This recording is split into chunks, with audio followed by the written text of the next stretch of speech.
talk up yet another win for Dale Earnhardt and Genuine GM Parts.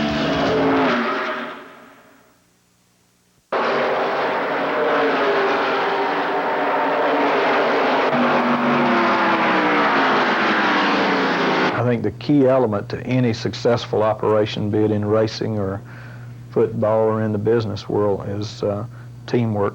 And I feel I got the best guys in the business.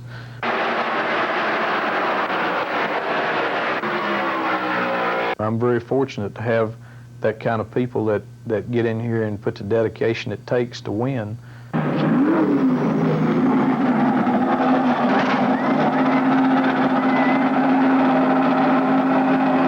They don't like to be second. There isn't a man in this shop, I think, that wants to be second. I know I don't, and I don't want anybody working for me that does, and they know that that's one of the standards that all of us have set, not only myself, but all of us have.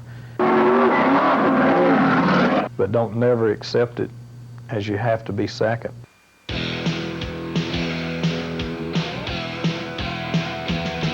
Well, he learned how to drive sitting on his daddy's knee. There was never any doubt what the boy grew up to be. Running hard has always been his claim to fame, and he proudly carries on the Earnhardt name. He was Rookie of the Year in 1979, and in 80 he won the Winston Cup for the very first time. In 86 and 87 Dale took on back to back. He's a man of few words, does the talking on the track. Well, he's bumming and banging and letting it roar, and the grandstand just keeps screaming for more.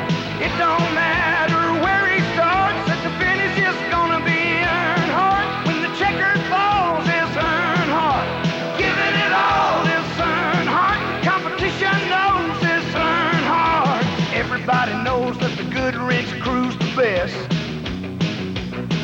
and the man calling all the shots is Big Daddy Childress. If ever old Dale gets a little bit behind, they get him in and out of the pits in record time. Every year somebody has to set the NASCAR pace, and he does it in a fast black #3 Chevrolet.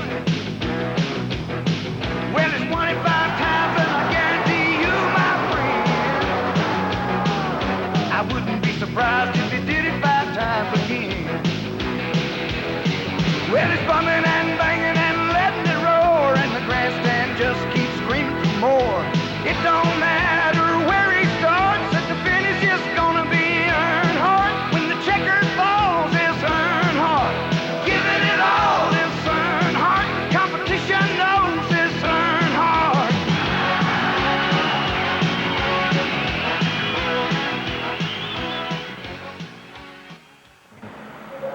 NASCAR, the most popular form of motorsports in the world today. 29 weekends a year, these drivers take to the track in search of excellence. But these modern-day heroes are only part of a winning combination. Behind each driver is a team of dedicated men and women, all brought together for one purpose: to excel, to win. I started out in auto racing back in 1963 at a little local track here called Bowman Gray Stadium, and then I moved up to a hobby class and then a sportsman and then the modifieds, and ran some dirt tracks all up and down the East Coast. And in 1968 I ran the Grand Touring Circuit, and in '69 I guess my first official NASCAR Grand National race, which it was known as back then instead of Winston Cup, was in 1969. They had to boycott at Talladega, and Bill France Sr. came over and talked to me about running the Camaros in the inaugural race of Talladega. So that was my first official Grand National race. '73 I went full-time Winston Cup racing. That's when it became a series known as Winston Cup. series. And I raced full-time from 1973 to 1981 as a driver. I ran 20 races in 1981, and Dale drove the last 10 races. We got together in Talladega and made a decision that I would get out of the race car and Dale would get in it and start driving. And probably the best move ever made as a driver was getting out of it. Car owner Richard Childress has captured 3 Winston Cup championships in the last 6 years. But he didn't do it alone. He's gathered together a group of highly skilled, dedicated people who know how to win. The following day after they captured the 1990 championship, the team was back in Welcome, North Carolina. Every member of the team knew how difficult it would be to repeat their 1990 performance. The toughest part in any form of sports at all is coming back from a championship year and trying to repeat yourself for another championship. From the time we won the championship last year, a team comes from such a high to going back to just diving right back in there, working hard to repeat again. And when you do win a championship, you've got a lot of commitments you have to do, you know, for the sanctioning body and other sponsors involved in it, and your sponsors and the media. It's a lot of commitments that try to pull your attention away from your goals. And that's the great part of being champions, is you do have those commitments. So you got to live them out and still try to repeat yourself as a champion next year. And Speed Weeks at Daytona had a fairy tale beginning for the Goodwrench team. Earnhardt captured the Busch Clash, then continued on to easily capture a Gatorade 125-mile qualifying race. Dale Earnhardt and the crew had served notice to one and all. They'd come to Daytona to win. Stock car racing's premier event, the Daytona 500, the great American race. Daytona is the one event every driver wants to win. For many teams, it can make or break a season. It can be the highlight of a driver's career. For the Goodwrench team, it's the one race they've never been able to capture, the one goal they've never achieved. The Daytona 500 is underway. The 190-mile-an-hour NASCAR Express roars down the back chute.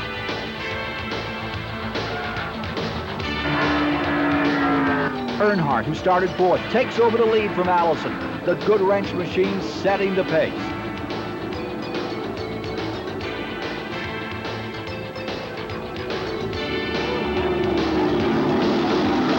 As the event wears on, speed and distance begin to take a toll, a heavy toll.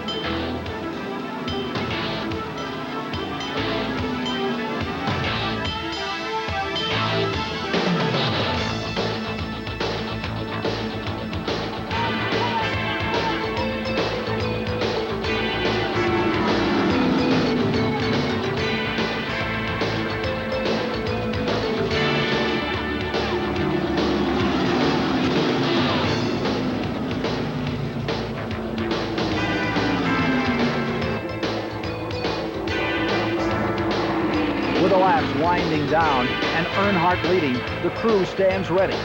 They've been this close to victory at Daytona before, only to have it slip away.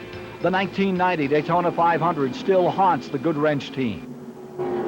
I guess the lowest part of any race I've ever been to was Daytona in 1990. That probably taught me more about a race than any race I've ever been to.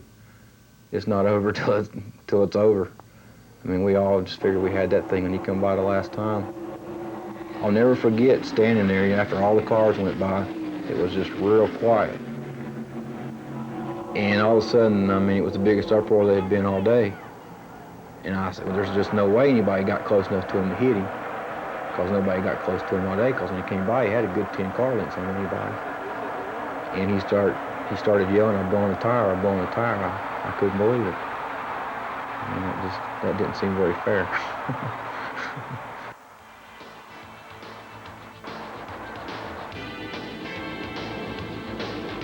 A multi-car accident on the front straightaway brings out the final caution of the day.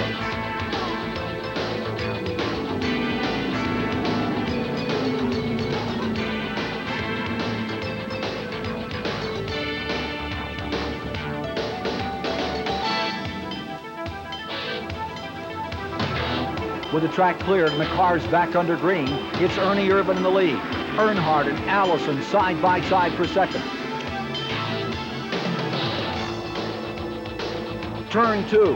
Allison and Earnhardt get together, sliding, spinning down the long back chute. Allison careening into the dirt berm. Earnhardt's stricken machine limping slowly by, and the Daytona 500 once again slips through his grasp. Jackman David Smith looks back on the so-called Daytona hex. There's no explanation for it. I mean, we run well there. It's obvious. We've led so many laps there and ran in the front, and we've won in the July race. We've won the Busch Clash. We won the 125 milers, and Dale's won the Busch Grand National races there. But for whatever reason, maybe we just can't have too much success. Maybe that's just too much for us to have the Daytona 500 and all the other stuff too. One of the facts I remember, the last person to win the Daytona 500 and the Winston Cup Championship was Richard Petty. And I believe that was 1980 or 1979 maybe. But he was the last one to do it. Everyone since that time that won the Daytona 500 has had usually a pretty bad year. So my wife reminds me every time we come home from the Daytona 500, I'm going, oh, we lost it again. She said, hey, you're going to win the championship. Following the Daytona 500, it was time to head back to Welcome, North Carolina, home of the Richard Childress Goodwrench Racing Team. Over 30 people are employed here to help keep the black number 3 running up front.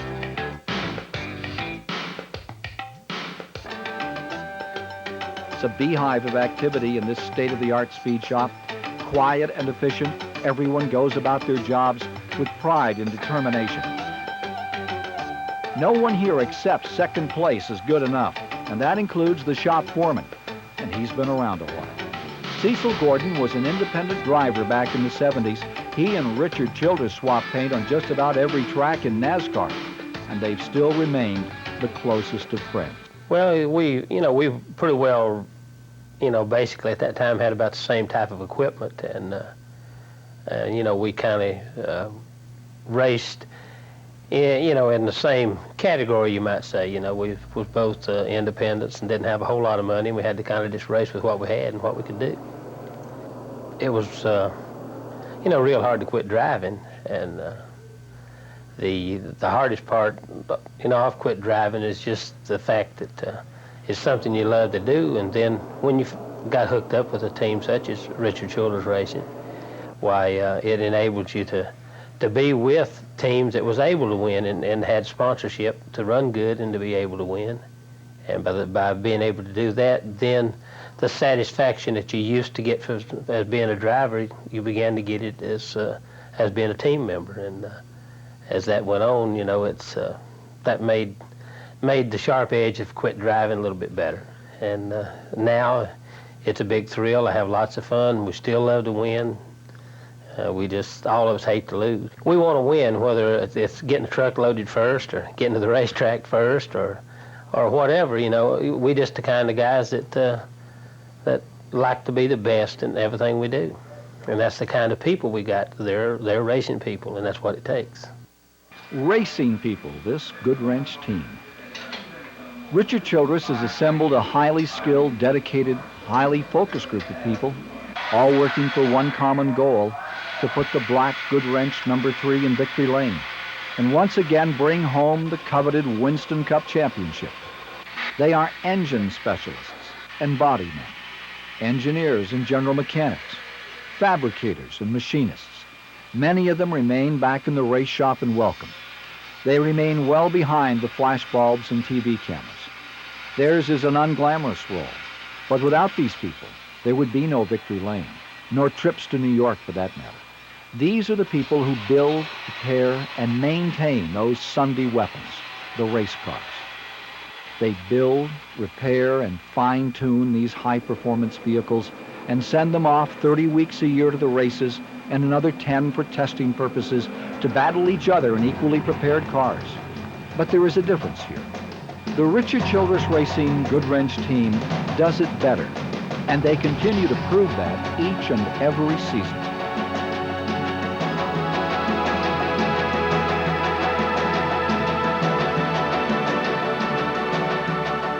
These gray and black-clad Goodwrench boys have been the winningest Winston Cup team over the last 6 seasons.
The next tour stop, Richmond, Virginia. A cold, dark, dreary day greets the starting field as they take the green flag.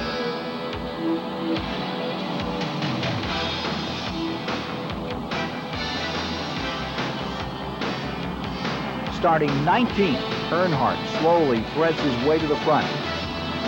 With just 2 laps to go, it's Earnhardt and Ricky Rudd staging an all-out war for the roses. Side by side, neither driver giving any quarter.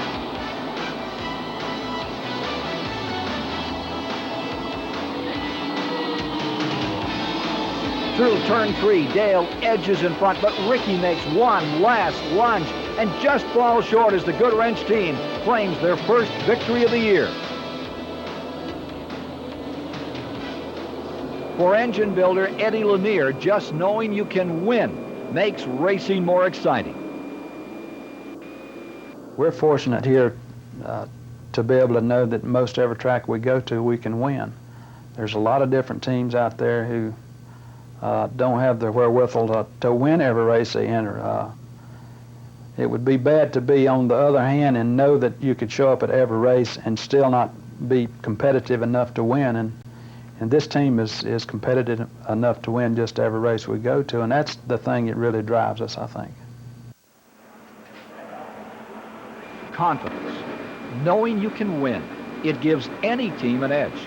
Bringing together the people and molding them into a championship family, a team, has been the master stroke of Richard Childress. He's built a team of winners. Richard used to build and maintain his own cars back in the 70s as well as drive them. And because of that racing background, he's now a hands-on owner. Richard's the kind of guy that he knows a little bit about everything. He knows how to set the car up, he knows how to build the engines, and he knows how to drive the cars, which he's done all 3. So it makes a lot of our jobs easier. You know, he can come in there and he can say, well, if we're having a trouble with the oiling system or whatever, he can say, well, I can remember back in 1975 when I had the same type trouble, and let's see if this is it or that's it or whatever. When we go to the racetrack, some of the guys might say, you know, this is the worst motor we've ever had, and Richard can look at it and say, it ain't the motor, it's something else, because he can see, he knows, and sometimes it might be the motor, sometimes it might be the chassis, but you know, that makes my job a lot easier because Richard knows the whole story. Richard Childress is more than a knowledgeable racing expert. He's a man who knows and understands people. He's also a friend who is respected by each and every member of his championship family. You know, he makes you feel like a friend. And I knew Richard a long time before I started working with him. And a lot of us say that we work with Richard. You know, you work for someone. You work for RCR Enterprise, but you feel like you're working with Richard Childress. He's our boss. He's the owner. But yet he gives you the freedom that you talk to him as a friend. Darlington, the Trans-South 500. This team has recorded 4 top 10 finishes in the first 4 events and is #1 in the points battle. But Darlington's the track too tough to tame, as Ken Schrader quickly verifies.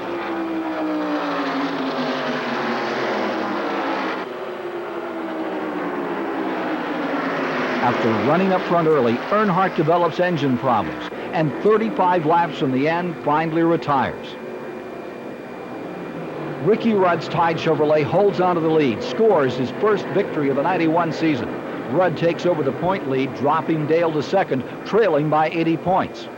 To offset the pressure of a race season, teams often resort to things that take their mind off the rigors of the game. Lugnut, a Great Dane puppy, a gift to the team from veteran car builder Smokey Unick. He's the team's diversion, and his caretaker is Danny Chocolate Myers.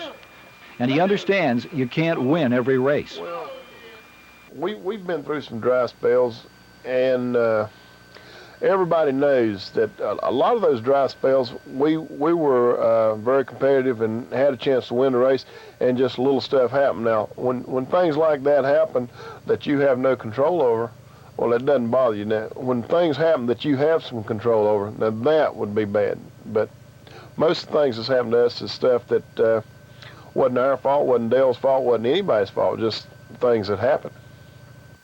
In addition to handling the gas chores on race day, Chocolate Myers also has the responsibility of making sure the team's hauler and tractor is properly loaded for testing and race weekends. This becomes the team's portable garage and supply truck. Everything that might be needed by the team has a place on board. This is our crew lounge. It's our crew lounge and dressing room. We got Dale's cabinet in here. He keeps his uniforms. Richard's cabinet keeps his clothes and uniforms. And we can come in here and kind of lounge around a little bit, watch a little TV. We've got a TV, VCR, stereo in here. And we can kind of lounge around in here when it's nothing to do at the track. Transporter holds two cars. It holds a race car, and it also holds a spare. The spare is ready to go. If something wants to happen to our race car, we can unload this one and be ready within just a few minutes. We keep this truck stocked with everything we need while we're on the road. And this truck stays on the road at least 30 weekends a year. We 29 races, and we test a whole lot in between. And we've got to have everything on here we need. This cabinet right here, it's completely filled with all the chemicals we need. We try to keep just a little bit of everything on here. Mostly all of our brake cleaner, oils, this type of thing in this cabinet. This truck stays, right now we're getting ready to leave. We have 4 complete engines on ready to go. We usually have a race engine, 2 backup race engines, and a spare qualifying engine. In this cabinet here, we have all of our gears, transmissions. We'll have probably 4 or 5 different gear ratios we use each week. This cabinet here, it's shock absorbers. It has probably 50 different shock absorbers in here. This cabinet here is all of our springs, different spring ratings. Front and rear coil springs, and we got just about anything you could possibly need. This cabinet here, we have all of our spare suspension parts, our complete rear end housing, front suspension, everything. Spare windshields. We carry 3 or 4 spare windshields with us every week. All these other cabinets are full of just about anything you can think of. We have got to have enough stuff on this truck to rebuild the car no matter what happens to it. No matter what, if it's an engine, we can repair an engine, or we can repair the car, whatever we need, we got it on this truck. The team moves on to Bristol, Tennessee. This track is known for action from start to finish, and it didn't take long to start.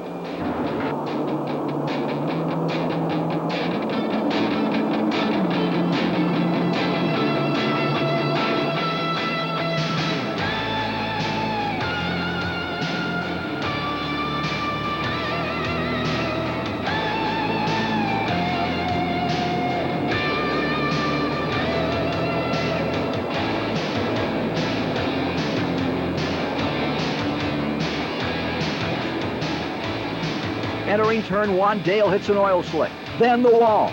As the car comes to a rest, Sterling Marlin finds the same patch of oil and slides into Earnhardt. The crew doesn't give up. They repair the car, and Dale struggles home 28. At North Wilkesboro the following week, Dale breaks out of his brief slump, records a second-place finish. It's become a team characteristic over the years that the team bounces back when things don't go well or they fall behind. No, I think when we got behind, we worked harder. You know, you never get satisfied when you're leading. Boy, you get the least bit behind, these guys get fired up because they know they got to get back with the program. And I'd rather stay ahead and not keep them, you know, keep on the same pace we're on. But when they got behind, they get, you know, they really dig, and everybody works hard again. You know, we set goals, we set them high, and when you don't reach them, you work twice as hard to figure out why you're not reaching those goals. Martinsville Speedway, prettiest little half-mile track in the country, next on the schedule. Davey Allison shows the way, dominating the early going. But this little track can bite you in a hurry, and before you recover, you can be down a couple of laps. With 20 laps to go, Allison cuts a tire. Heads for the pits, and Alan Kowicki has nowhere to go.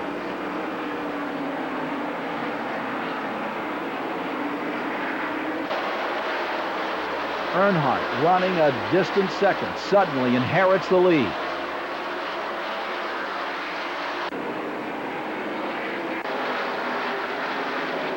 Cool and steady, Dale Earnhardt guides the Goodwrench machine through the final laps.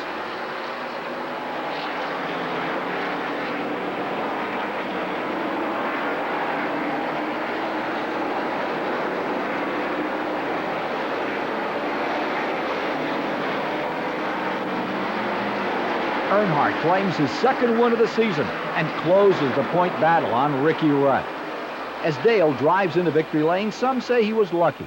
Richard Childress says, like in any sport, you take the wins any way you can get them. Richard has his own definition of luck. I believe in luck, but I believe you make your own luck. And my definition of luck is when preparation meets opportunity, or when opportunity meets preparation, either way you want to say it. You know, it's that's what luck is. You know, if you're prepared and the opportunity's there, you're going to win. And without that, you don't have no luck. With their second victory in hand, the troops march on to Talladega and the Winston 500. This 2.6-mile high-bank trioval has been the scene of some of the most spectacular races in NASCAR history. It's a track Dale loves to run on.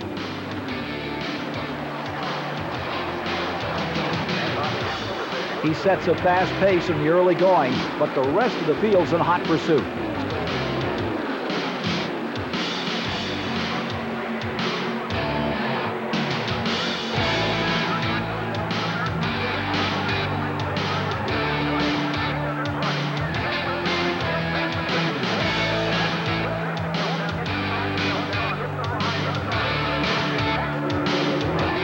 Suddenly, on the back chute, Mark Martin's car is airborne, and Talladega becomes $1 million junkyard. 11 cars eliminated, most reduced to nothing more than scrap metal.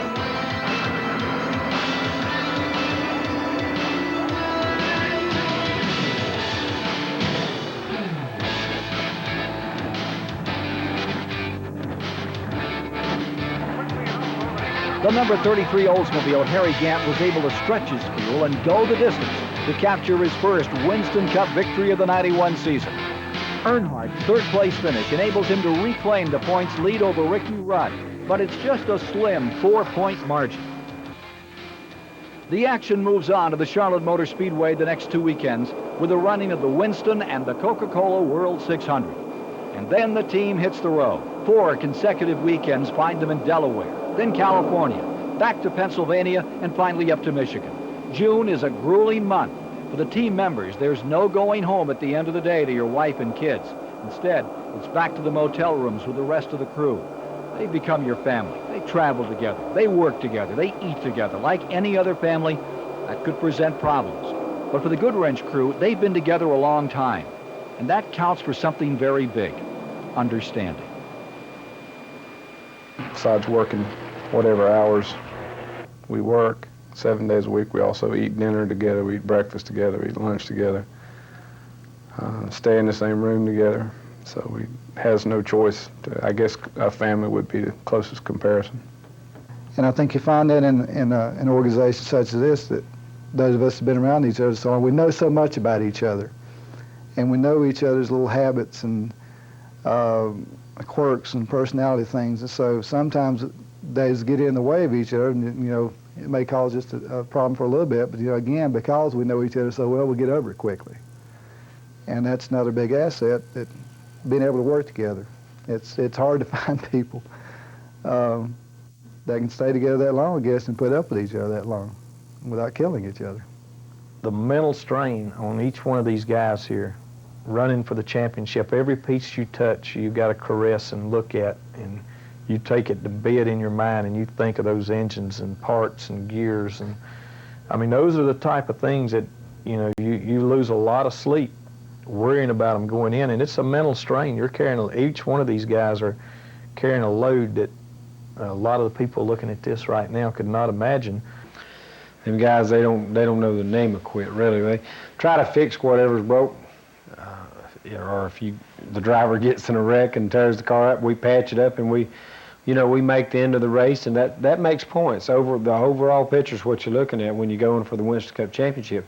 Win every race and fall out of one and go home and not worry about it, you probably won't win the championship. We fix the car and go back on the track and ride, and you might not get but 5 or 10 or 15 points, but still you get those points. It's came down to quite a close championship several years in our racing, and you know, I know how important each point is, and you got to go out and run every lap you can run. You don't never quit, never give up.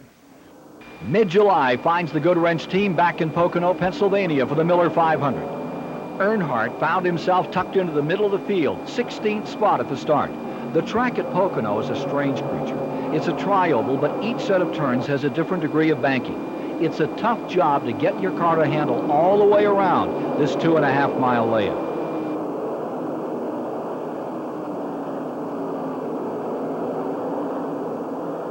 As the field heads out of turn 3, it's chaos.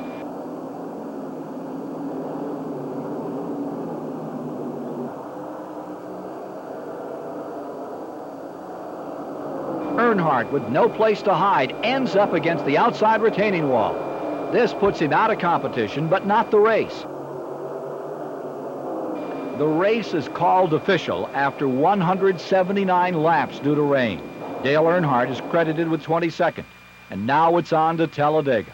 I know we think, and we've talked about it since then, that Talladega race, I think Dale done as great a job of driving in that particular race as I've seen him do in a long time. I mean, he just was done a super job. I came home from Talladega on Sunday morning when the race started, after I brought the ARCA car home, and I pulled in the gate here with 2 laps to go and pulled up and stopped out here and listened to the last lap on the radio. And when he won, I looked around, there's nobody around, nothing but lug nut. It's the old typical Talladega shootout. Mark Martin leads Dale Earnhardt down the back chute and into turn 3. Earnhardt finds himself surrounded by a flotilla of Fords, all looking to sink the Goodwrench Chevy.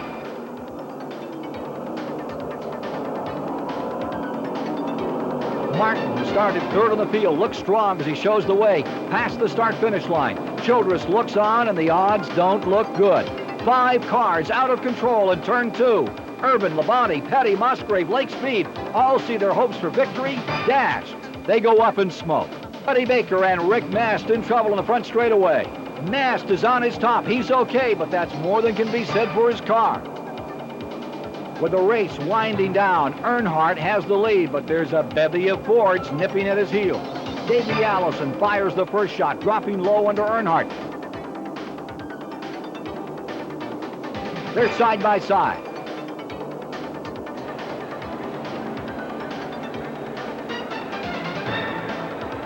Allison edges ahead, loses the draft. Earnhardt regains the lead.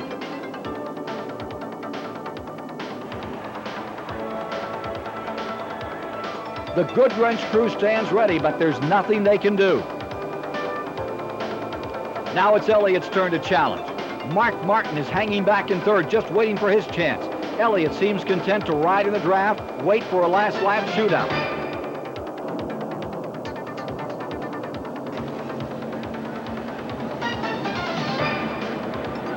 The crew's done everything they can. It's up to Dale. All they can do is sit and wait and watch and worry. Elliott won't back off. He keeps the pressure on, waiting for Earnhardt to make that one mistake, that one slip that will spell the difference between winning and being nowhere. The last lap, final round in this heavyweight go.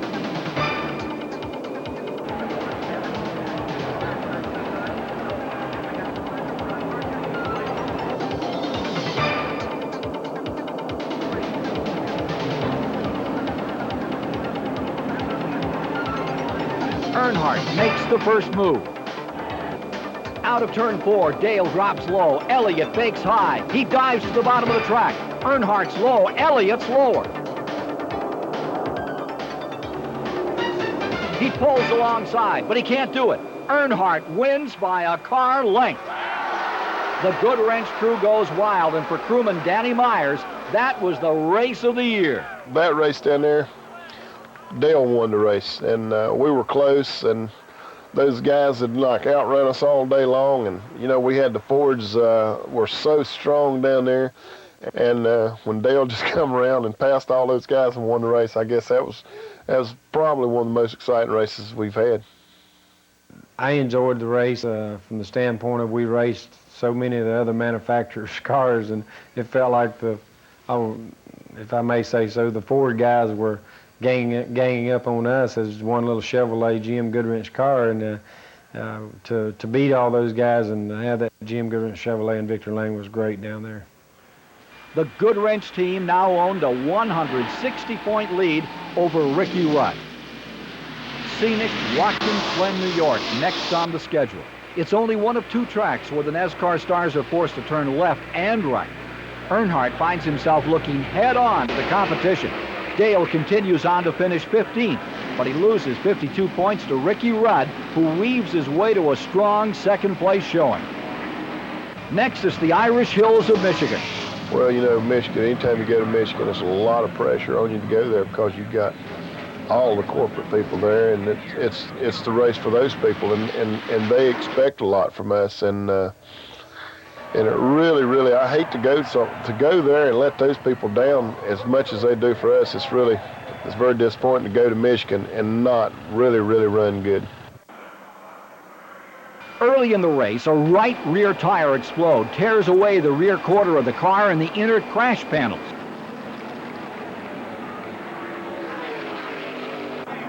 Dale pulls the car behind pit wall, but not out of the race.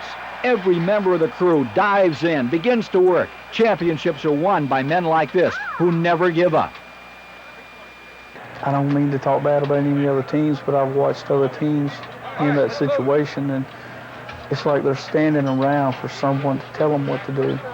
And we don't do that. I mean, whether I'm sick and not there or whatever, each man on this team is going to grab something and start to work immediately.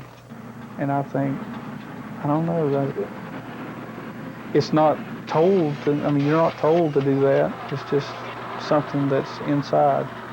I don't know, I don't know how you found these people, you know? It's kind of amazing, but it's not over till we say it's over. The team goes back to Bristol with a 69-point lead after that 24th place finish at Michigan. It's the season's most popular event, the Under the Lights Slugfest. That's the Bud 500. Everyone experiences tire problems, including Dale, as the track's new asphalt surface tears up. There's more spins and hard licks into the outside retaining wall in this affair than usual, but everyone has to race under the same conditions.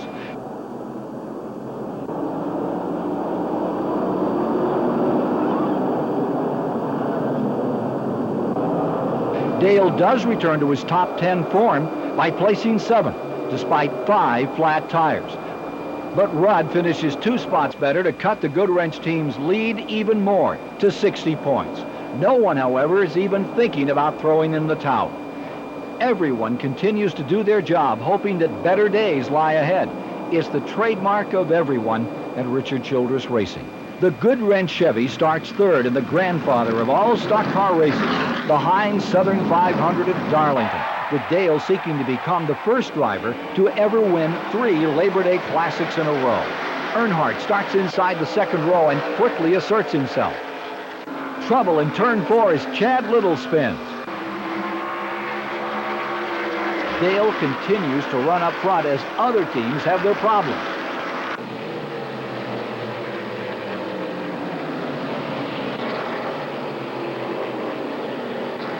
Late in the race, however, with a victory in sight, a broken rear axle forces Dale to slow down, but not drop out when most others would.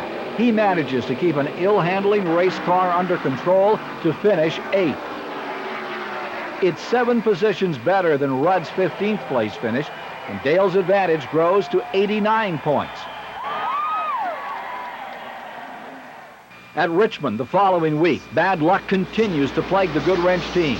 Starting in the 8th row, Dale makes his patented charge to the pack and is in winning contention when his car's engine drops a cylinder. Dale's forced to slow down dramatically, but was amazingly successful in nursing the car over the event's final 108 laps to still finish a respectable 11th. Another bullet is bitten. I think keeping it together is a desire to win. You know, we know it's out there, and you know, you just look at the guys that work here and just see what they put into it. And I know it makes me want to get in here and do more and try to plan things and make it easier for them, but still try to get our job done. You know, we've got obligations to our sponsors. We got obligations to our fans. And you go through a 4 or 5 week stretch without winning or performing well, you know, your fans are the first people that's going to let you know about it. Our sponsors are great. You know, they understand what running a business is, and that's what we're doing here. Things don't always go as planned. But the fans, you know, they want you to win and they expect you to win. And we expect to win for our fans. You know, they're our #1 concern when we pull in that racetrack is all those people sitting up there with those black and white, you know, black Goodwrench hats on, and you know, we owe it to a lot of them, and we have to produce. We have to produce. When it comes to racing, Richard Childress is no stranger. He spent most of his life either in a race car or under the hood, and RCR Enterprises is his baby. As an independent owner-driver in the early days of NASCAR, he learned the value of sponsorship. And when Wrangler left racing, Richard welcomed Goodwrench to full sponsorship. He'd already assembled most of the team, and the marriage to Goodwrench put together one of the most dominating teams in the history of motorsports. The Goodwrench team spends many days each season on the road doing personal appearances at General Motors dealership events across the country. Signing autographs, Richard has learned that to be successful, you must be available. The same goes for the Goodwrench team. They put on demo pit stops, and to the delight of race fans, sometimes local race cars are used.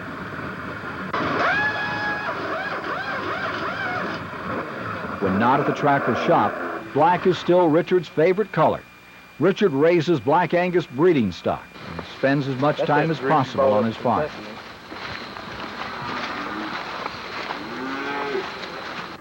What started as a hobby has now turned into a full-scale business. And 2 heifers, all out of the same cow and out of a top bull in the breed. That's what makes it worthwhile when you get good calves like these on the ground. Whether it's raising cattle or racing the black #3, Richard does not want to be second. That's where you want them right there, small. You see the baby calf? Where's the baby calf? Which one you want to get? Action moves to the season's 23rd event the next week in Dover, Delaware. For the Peak Antifreeze 500 and the Philadelphia Zone for GM Parts is out in force to back the Earnhardt RCR Goodwrench team effort. It's a make-or-break weekend for many of the teams as the season heads down the home stretch.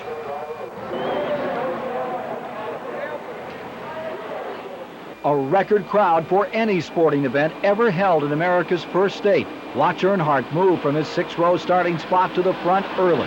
By lap 124, the black and white number 3 is in the lead. Rudd, meanwhile, struggling well back in the pack. And many see the Goodwrench team picking up a huge number of points that would propel Earnhardt into a pretty handsome advantage with just 6 races remaining.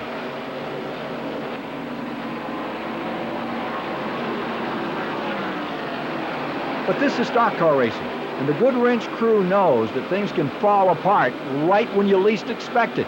It would happen again on this fall weekend, and very innocently. Terry Labonte blows an engine in the Sunoco number 94. Alan Kowicki suddenly loses an engine. Wallace spins, and Earnhardt is caught up in it all. The hit badly crunches the right side of the Goodwrench machine, which again will lose laps while being repaired behind the wall. Again, it's fight back time for the Richard Childress crew. When it comes to wrecks like that, that's a piece of cake to me. I mean, before each race starts, I'm looking around for the porta power, and I'm looking around for that air hammer. I mean, when the car comes down pit road wrecked, I mean, you know, it's like you're discouraged, and it's like, man, you got to fix this thing again. But as far as getting it fixed to go back out to race, I mean, that's just instinct to us. I mean, that's no problem. I mean, if we had to cut the door bars out and cut them out of the spare car up top, I mean, we'll do it. You got to fix 2 cars in, but if that's what it takes, we'll do it. And sometimes that's a challenge too in itself. Not saying I won't do it every week, but sometimes that can be a challenge in itself. Today the challenge is met. Earnhardt returns, but finishes 15th. Rudd finishes 7th despite the handling problems he encountered all day in the Tide Chevrolet. As Harry Gant's Oldsmobile collects its 3rd straight win, the Goodwrench team's point lead shrinks to 36. Again, the pressure mounts for the Goodwrench team to respond. And I think you could study our team and watch it. I think our team acts the same if we're 100 behind or 100 ahead or 200 ahead. I mean, we just, we don't blame anybody. Something goes wrong. What we say around here is that we lost the race or we won the race. You know, when we win a race, we all won it. And so if we lose, we're definitely not going to come up and say, well, so-and-so lost the race for us. You know, we lost the race. We got to keep thinking of new ways to try to stay on top or do what we can to be dominant or be a factor in every race. And that's a hard thing to do for a long period of time. You know, there's a lot of cars that run strong right now that didn't used to, and there's a lot of cars that are running strong right now that won't in a couple of years. When we got to be one that runs fairly strong all the time. That's kind of what we shoot at, and it's tough. This has not been as productive a season as the Goodwrench team's 1990 title-winning effort, and the Goodies 500 at Martinsville provides an opportunity for some consolation. The hot commodity is Gant, with his 3 straight wins, and the betting line has the green number 33 as the odds-on favorite again this day. Harry, seemingly, can do no wrong, and he's in command with the rest of the field struggling to keep up. Earnhardt is running with the leaders on a restart when Harry Gant and Rusty Wallace tangle, sending Gant's car spinning into the wall. Dale squeezed by this time. The damage to the Gant car isn't bad, however.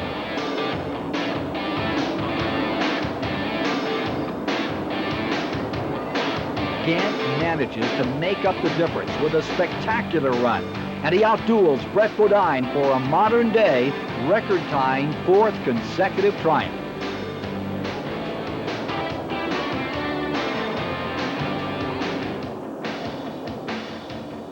Earnhardt finishes 3rd, 5 spots ahead of Rudd, and holds a slim 59-point lead.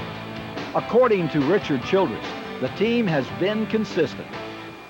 You know, we've had a tough year, but we had a real good, consistent first half of the year, and I think we hit a part that we've had a few failures, and that's coming from the competition, that we're having to run the cars a lot harder than what we wanted to run them. But everybody's having to run a lot harder, so we're not the only people that's having the problems. And NASCAR did a great job of keeping the competition at the level it is, and that's what makes Winston Cup racing far beyond any other form of motorsports, is the competition that we have in it. And NASCAR has kept working with the rules and got it closer and closer, and it takes any advantage away when one team has a little more than the other one. The rules seem to blend themselves out for that type of car. Harry Gant is the talk of the racing world, while the Goodwrench team sets its sights on North Wilkesboro to add to its point lead. Stopping Gant is one thing, but maintaining focus on what they have to do to remain ahead of Ricky Rudd and the rest of the Winston Cup season's late chargers is what the Childress Racing guys have as their objective.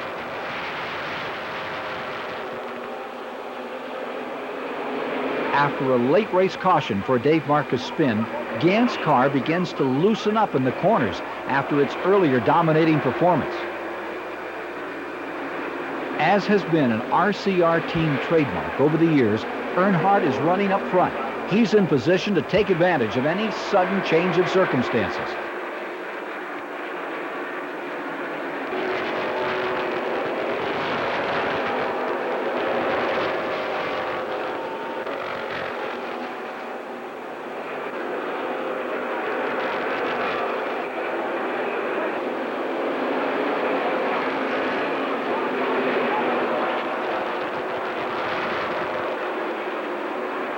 He passes Harry with 8 laps to go and earns the Goodwrench team's 4th win of the season. It's an uplifting effort in many ways. It's the end to another dry spell, this one lasting 7 races. It enables Earnhardt to open his lead in points to 112. Rudd finishes 12th, 1 lap down. We'd been through a stretch of 7 races there where I think we only had 2 top 10 finishes. And that is very uncharacteristic for this team. And the last win before that was Talladega in August, so that was a 2-month dry spell, good 2 months, almost 3 months. And again, we're not used to that. So that was a real sweet victory, and it was a real shot in the arm, even though we were still maintaining a point lead. Everybody likes to finish well. But I don't think that's what we're about. I think we're about winning.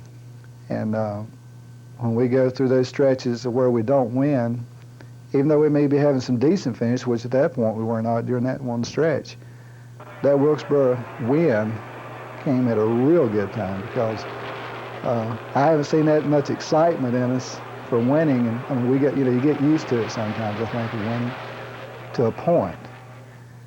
But there was that fresh, new excitement again, and hey, we won again, and everybody was jumping and hugging and tears of joy and stuff like that.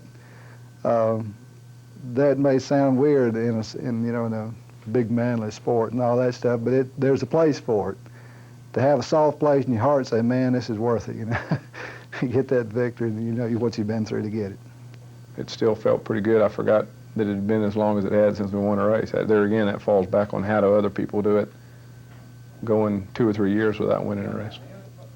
I felt so relieved. It had been a while since we'd won a race. I felt so relieved. I mean, it just felt so good inside. And there's not many other places you can go and you can work, and you know that you have a part of it, and you beat you beat everybody else in the business. And there's thousands of dollars put up just to beat our team, and we're there every year in the championship run. The best people in the business, the best engineers, and we keep coming back, and it's because everybody here working from the heart. I mean, we want to win bad.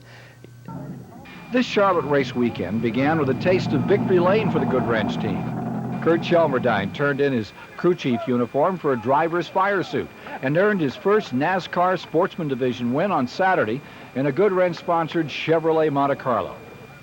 Takes my mind off all the other pressures and so forth. When you're out there, there isn't much else to think about except what's going on. So it's kind of relaxing, really. And it also, I think, helps me know a little bit more about my business. It's like I was saying before about Richard. He's been there in every situation, whether it's driving or building engines or doing body work or whatever. Everything that comes up, in his business nowadays, he can refer back to some experience he's had in the past. And if you look at some of the other successful key figures in racing, owners or what have you, they all have those kind of credentials.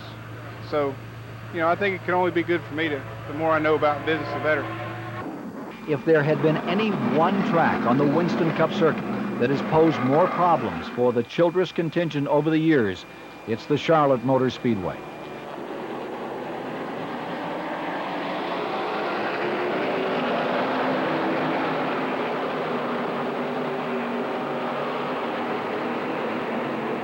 Dale starts 15. Just after the dropping of the green, Darrell Waltrip gets into trouble in turn 2.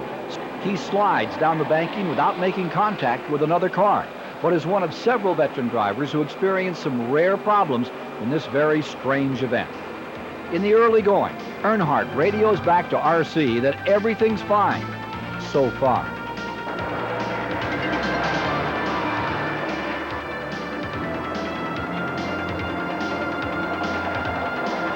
The Goodwrench Chevy begins moving up. It's able to avoid an oil fire in one car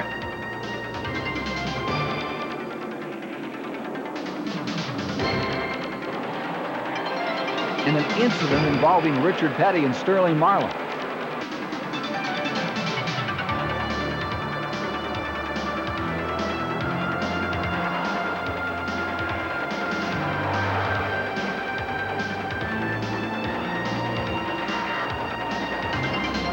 The Flying Aces get Dale out quickly on the race's first series of pit stops, and with good track position, Dale takes the lead for the first time on lap 73.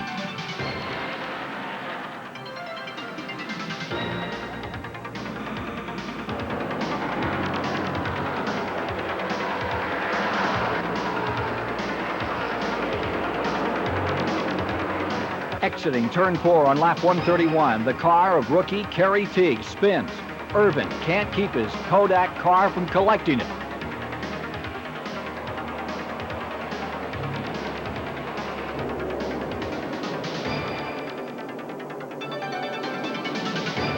In turn 3, Marcus slides up the track into Morgan Shepherd. They both spin and Rudd has nowhere to go. The number 5 Tide Chevrolet is badly damaged. Rudd calls it a day, finishes in 32nd position. Earnhardt, still in the top 5, could virtually put the title away, provided he has no trouble and can finish. The big if becomes less of a concern as Earnhardt moves back into the lead on 2 other occasions, only to change dramatically a few laps later when smoke begins to appear from beneath the Goodwrench car. As quick as everyone's hopes were raised when Rudd had his misfortune earlier, that's how fast they dropped. Finally, on lap 302, Dale Earnhardt takes the car to the garage area. Dale is credited with a 25th place finish, but still picks up points on Rudd. The lead is now 138. North Carolina Motor Speedway in Rockingham has been a puzzle that the Goodwrench team has found difficult to solve over the years. Holding the point lead and with just 3 races remaining, the team's goal this day will be to stay on the lead lap, stay out of trouble, and run well enough to finish in the top 10.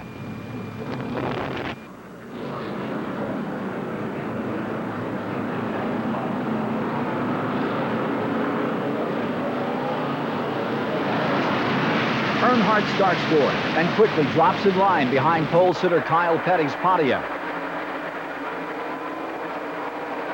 As everyone expected, Kyle vaults out to a commanding early lead. He and his Sabco racing team have been the dominant tandem at the Rock the last few seasons, winning twice from the pole position and collecting more than $400,000 in Unocal bonus awards in the process. It looks like a little deja vu in this edition of the AC Delco 500 before things start to go awry. Greg Sachs spins.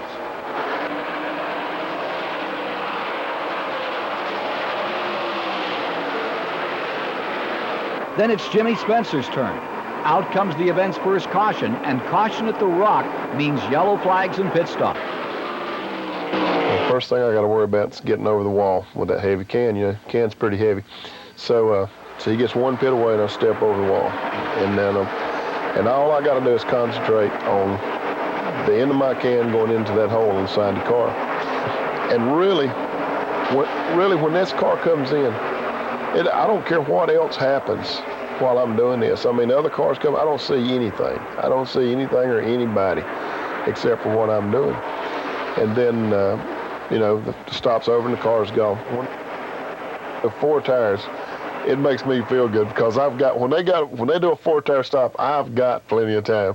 When they do a 2-tire stop, I am in trouble if it's close to empty, because they can change 2 tires quicker than I can put in two cans of gas. So I got to really hump, you know, when I'm doing a 2-tire stop. Dale manages to carry out his team's pre-race strategy to perfection. He runs consistent, though no match for the likes of Allison, Gant, Bodine, and Martin. But Dale looked back on this Rockingham race as being a key to this championship season. I think that really the point in the career that I felt like the championship was ours or solidly there is the Rockingham race. We went down there and we ran fairly good. A little bit conservative on the engine side, but that's good judgment on Richard's part of making sure nothing breaks and being a consistent car and being there all day. Came out there with a 7th place finish and went on to Phoenix with a good hold on the championship that nobody could break, you know, get by us. NASCAR's now regular pilgrimage every November to Phoenix, Arizona, provides a panoramic setting for this unique blend of horses and horsepower to the Winston Cup teams. As it did in 1990, one of the Southwest's largest cities serves as a springboard to the Goodwrench team's 91 title.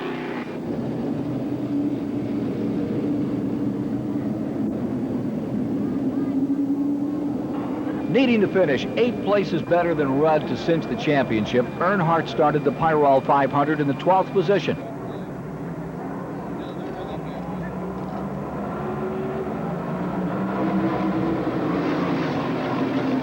On a day when many had high hopes, things go sour fast. The Goodwrench crew misses on the setup. Earnhardt's fighting to control a very loose car, which on Goodyear's new radial tires can prove to be disastrous. Dale experiences that firsthand as he spins by himself in turn 4. Fortunately, he avoids any major contact, but is forced to pit for 4 new tires while the front runners remain on the track. It causes the Goodwrench Lumina to lose important track position, and high hopes for the Childress group turn into concern in the early going.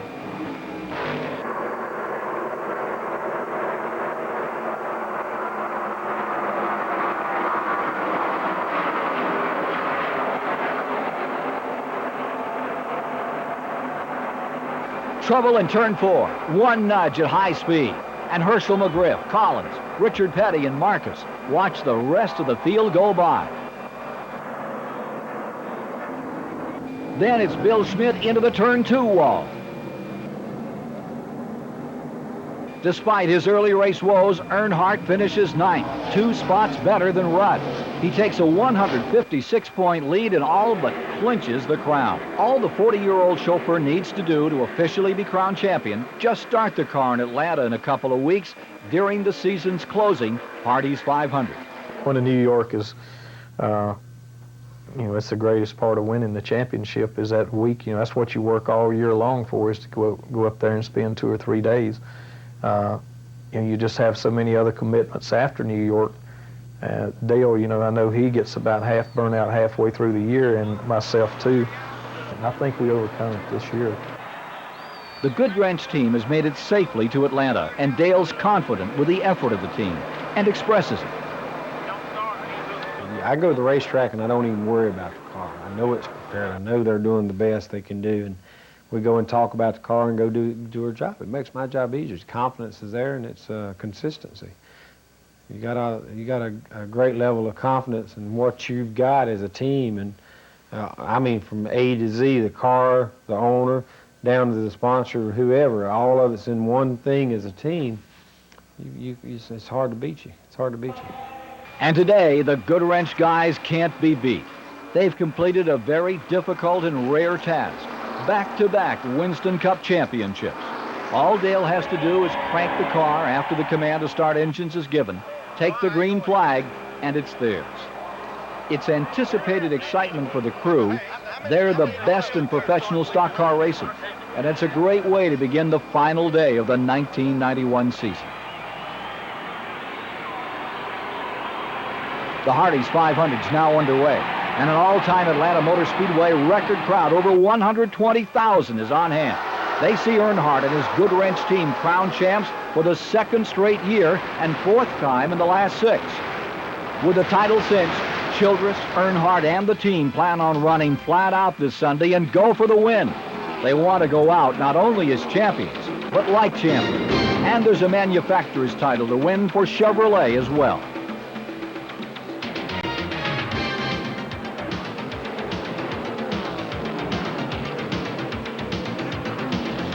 Dale starts 5th and promptly moves toward the front. He's second within 75 laps and takes the lead for the first of 3 times during the 320-lap affair on lap 124. The Goodwrench Chevrolet finishes 5th, and Irvin's Lumina finishes 2nd to cinch Chevy's 9th straight manufacturer's trophy.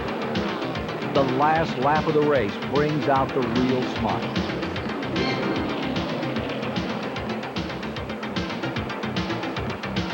They've won the title as a team, and they all realize that everyone had a part to play in it. It's fun to race. It's great to win. It's not so fun to run second. You want to be the champions. The accomplishments of Dale Earnhardt, Richard Childress, and team make it a total of 5 Winston Cup championships earned. They've represented, as a team, 43 victories in 243 races since 1984. 120 top 5 and 174 top 10 finishes, and more than $12.5 million in earnings. If it needs to be said, the record says it all. Dale Earnhardt, Richard Childress, and the Goodwrench team, true champions.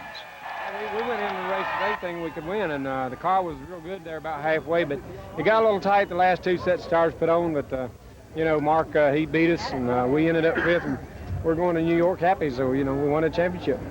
You know, the guys have for the last 6 years have been a contender for these championships, and it says something to win 4 out of 6 and be second and third the other 2. So the guys are definitely contenders. They've been real strong for the last 6 years, and I'm just proud to be with them, proud to be with this GM Goodwrench Chevrolet.